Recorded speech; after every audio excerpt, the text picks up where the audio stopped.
Do you always have those stiff ankles on you, where you struggle to get into a deep squat position comfortably?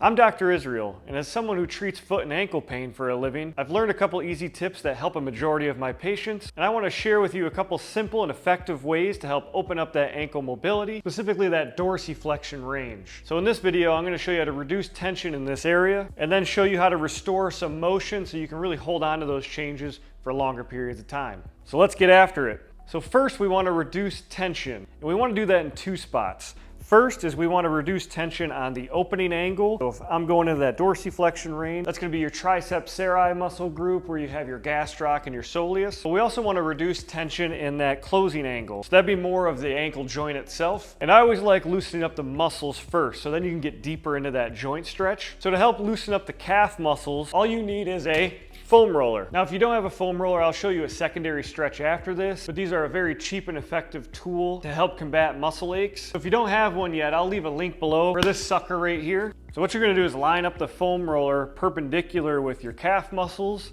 and then from here, you can just slowly kind of crab walk, start to roll through those muscles. Now what I'm doing is I'm trying to seek and destroy the tight spots. So at first, I'm gonna roll through generally until I feel, some gnarly knots, and then I'm going to park it, bring my other foot over the top so I can apply a little bit more pressure, and then I'm just going to do some mini rolls through that muscle tension. If you find a real tight spot like I did right now, you want to hang out there for a good 30 seconds, if not a good minute, and you could do some mini rolls through that area, but you want that tension to melt over time. And you might have multiple tight spots, so I found another one on the inside here. Once I find it, I park it, try to lean a little bit more body weight into it if I could tolerate it, and then just do some mini rolls until that tension goes away. And then of course we're gonna move on to the other side. I found a lot of tension on my right side. I'm just gonna park it here. I could even start to do some ankle movement here. So I'm contracting and relaxing that muscle, and just go on to the next spot, seeking and destroying that tension. There's a spot right there. So to reduce that open angle tension, you wanna foam roll for a good 2 to 3 minutes on each side. Now, if you didn't have a foam roller, I'll show you a very simple calf stretch. Most of you have probably done a variation of this before. To make this easier, you could do this up against a wall, door, or I'm using the squat rack here. Let's say I'm gonna stretch my left side first. I'm gonna step behind me until I feel a little bit of tension in the back of my calf already. And then I'm simply gonna lean forward until I feel that tension increase. And then from here, you can simply hold this for time. So I'm gonna hold this for a good 30 to 60 seconds. If you could tolerate it, I'm thinking about driving my knee over my toe, really getting a deeper stretch in the backside here. Then if you're feeling real adventurous, you can start to kind of lean and rotate away to really get that fascial sling to start to elongate. Man, I feel a good stretch there. I'm just gonna hold it. So I'll show you my right side from the back. I'm gonna kick back until I feel tension. Kind of lean forward. I feel that tension increasing already. If this is enough for you, then go ahead and park it. But if you want to turn it up another level, you can start to lean and rotate away, kind of driving towards this oblique angle, and then simply just hold.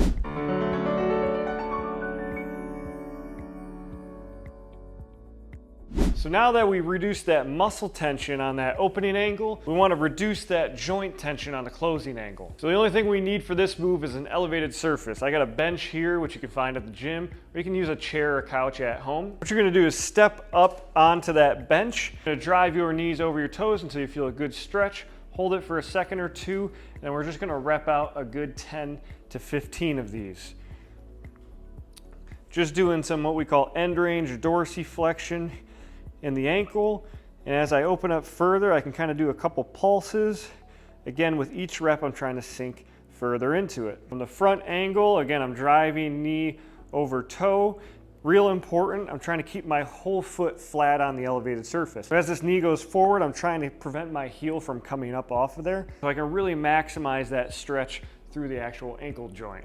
Bonus tip, if you want to take this stretch to the next level, grab a wedge, or I'm using the edge of a kettlebell here.